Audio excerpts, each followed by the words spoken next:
Olá, sejam bem-vindos a mais um vídeo do Pérolas Preciosas e eu convido você a ficar conosco até o final para juntos descobrirmos aí a preciosidade, a pérola preciosa do texto que vamos ler e comentar. Essas pérolas, elas são princípios eternos, né, que vêm de Deus para nós, e a fim de que nós possamos viver uma melhor versão de nós mesmos nesta vida presente. Portanto, isso é muito relevante. Quero pedir que você dê o seu like e compartilhe esse vídeo com outras pessoas, porque isso vai nos ajudar muito. Então vamos à leitura do texto que está registrado em Marcos, capítulo 8, versículos 11 a 21. E ali nesse texto nós vamos ver que os fariseus pedem um sinal para Jesus. Os fariseus chegaram e começaram a discutir com Jesus e tentando-o pediram-lhe um sinal vindo do céu. Jesus, porém, arrancou do íntimo do seu espírito um gemido e disse: Por que esta geração pede um sinal? Em verdade lhes digo que nenhum sinal será dado a esta geração. E deixando-os, tornou a embarcar e foi para o outro lado. E agora Jesus vai falar do fermento dos fariseus e o fermento de Herodes. Ora, os discípulos se esqueceram de levar pão e no barco não tinham consigo senão um só. Jesus os preveniu, dizendo: Fiquem atentos e tomem cuidado com o fermento dos fariseus e com o fermento de Herodes. E eles começaram a discutir entre si, dizendo: Ele diz isso porque não temos pão. Jesus percebeu isso e perguntou: Por que vocês estão discutindo sobre o fato de não terem pão? Vocês ainda não percebem nem compreendem?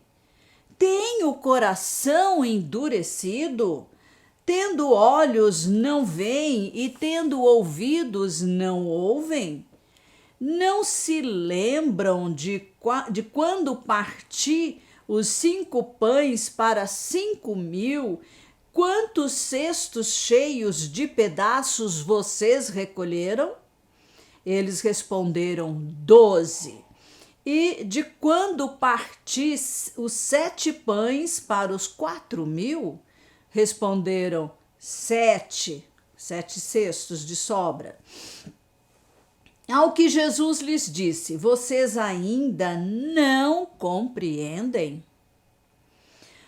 Os fariseus, os líderes religiosos da época de Jesus, pensavam que ele tinha algo a ver com o diabo e que os sinais que ele operava não vinham do céu.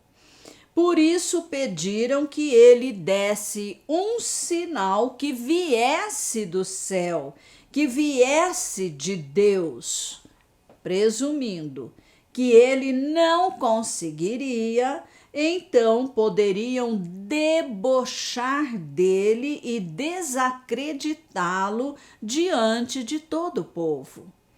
Portanto, o pedido era malicioso e por isso Jesus se negou a atender tal pedido. A motivação errada dos fariseus foi tão forte que eles se arriscaram a entrar num território misto onde havia gentios e o que os deixariam contaminados, impuros por um tempo. Jesus quer sempre abençoar os que sofrem com os seus milagres, porque a motivação do coração deles é correta. Mas aos maus intencionados, Jesus não pode alcançar com os seus benefícios. Esta geração ou tipo de pessoas não merecem ser atendidas por Jesus.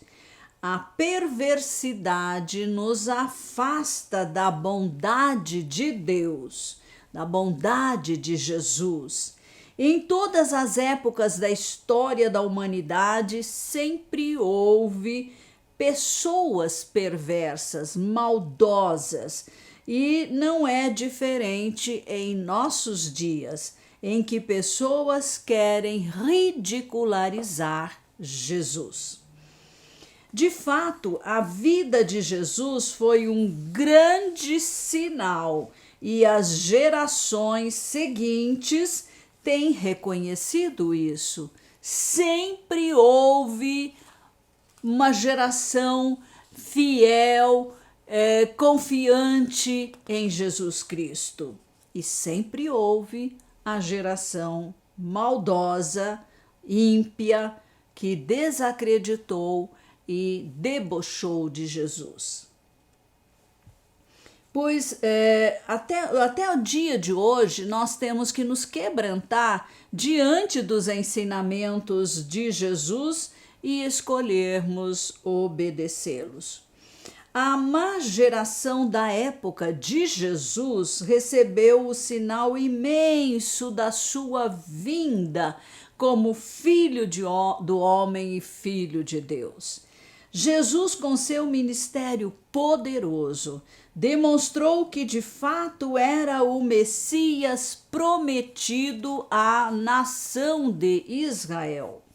Com certeza, os fariseus não seriam abalados por mais um milagre que Jesus realizasse, pois já tinham visto antes tantos, não é mesmo? Os milagres têm por objetivo ensinar, e os milagres didáticos são chamados de sinais no Novo Testamento. Os sinais de Jesus deveriam convencer aos seres humanos que de fato ele é o Cristo, o Filho de Deus.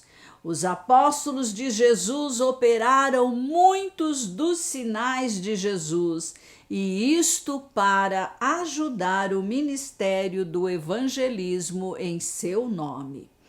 Jesus é aquele que supre as nossas necessidades e não apenas a necessidade de pão material, mas de tudo quanto é necessário para vivermos bem aqui na terra.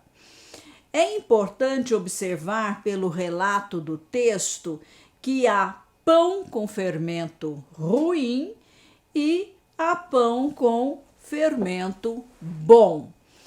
E o fermento ruim aqui é comparado aos fariseus, né? Eles foram considerados por Jesus como fermento ruim.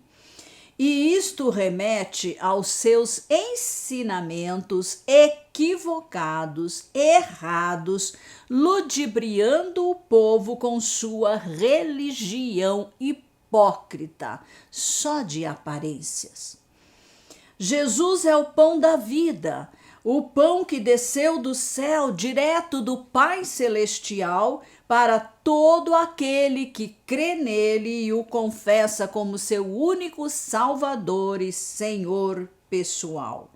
O pão material sacia a fome natural, mas o pão vivo sacia todas as nossas necessidades espirituais, emocionais e materiais.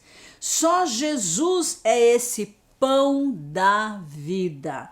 Não há outro nome dado entre os homens, que possa nos salvar e abençoar. O fermento ruim dos fariseus e de Herodes fala de corrupção. Não é o fermento bom que leveda toda a massa e faz o bem, né, para todos. Isto é, os falsos ensinamentos dos fariseus prejudicavam, afastavam as pessoas de Deus e de Jesus.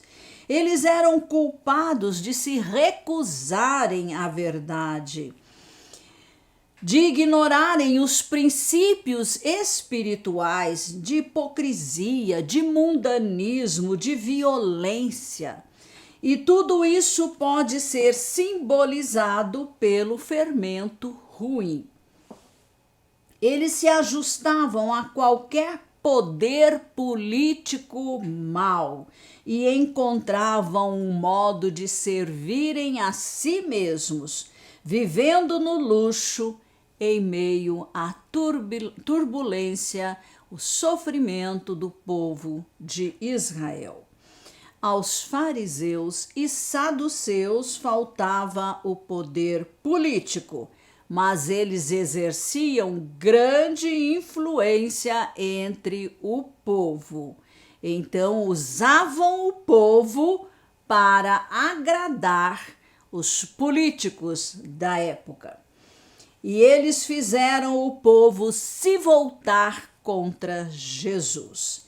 Mais uma vez, os discípulos não entenderam o que Jesus queria dizer do fermento dos fariseus e de Herodes.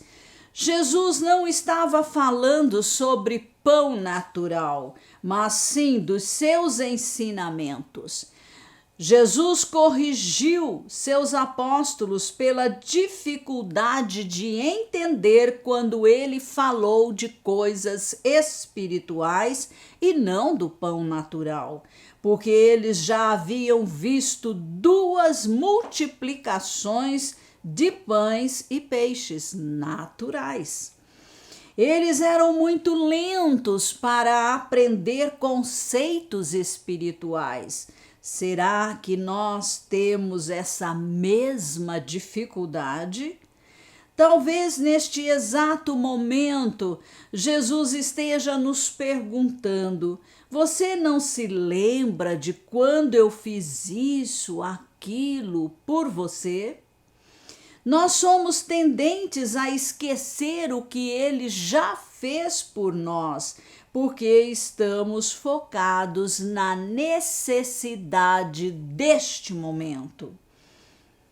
Então veja, né? Nós também não somos muito diferentes. Talvez Jesus, né, esteja aí perguntando para nós, né? Por que você está desapontado? Por que você está desanimado, achando que eu não vou suprir essa necessidade específica? Olha para trás. Lembra do que eu já fiz por você. Eu sou o mesmo. Eu não mudei. Eu estou aqui com você.